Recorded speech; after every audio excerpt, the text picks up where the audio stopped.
patapos na yung ating delivery ano. So meron akong nakuhang booking, bali multiple booking itong ating dala no. So nagsimula lang to sa isang orders or isang booking at binigyan tayo ng double hanggang sa naging tatlo.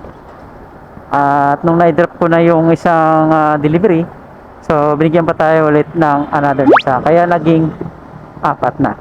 So ayun guys, gusto ko lang i-share sa inyo kung ano yung pinag-iba ni SFD Instant Delivery doon sa ibang mga hailing delivery apps.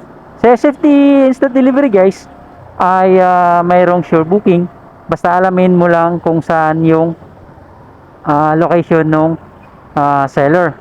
So kapag alam mo na kung saan ang maraming seller na area or warehouse, doon mo pwestuhan or tambayan. Isa pa sa maganda kay SFD ay kapag nakakuha ka ng isang booking, ay bibigyan ka ulit ng panibagong booking kahit mayroong ongoing ka pa. Madalas dyan, multiple orders pa ang binibigay sa inyo hanggang apat or anim na booking. At pagkatapos yan guys, isa rin sa nagustuhan ko dito kay SFD ay walang customer na nagmamamadali. So walang naghahanap na customer at walang nagsasabi kung saan ka na kuya.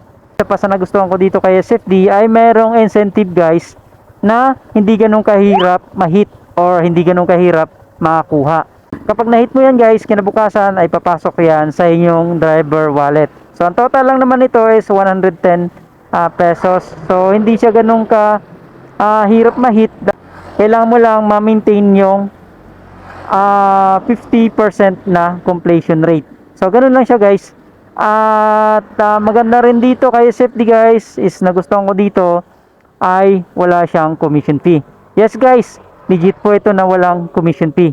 Kung sa iba mayroong standard na 20% commission fee, kay SFD guys ay actually wala siyang commission fee or zero commission fee talaga, or share yung apps doon sa mga booking or delivery fee. So yun yung isa sa nagustuhan ko pa kay SFD Instant Delivery. So guys, good news doon sa mga taga Bulacan, Cavite, ay available na po ang SFD Instant Delivery sa inyong lugar. Kung interested kayong mag-join, mag-sign up lang kayo guys, mag-download ng SFD Instant Driver Apps, mag-sign up, mag-submit ng requirements. Ito lang naman ang kailangan nila: ORCR, driver's license at PIN number. At susunod nang i-open yung Rizal area. So abangan nyo guys sa mga taga Rizal area.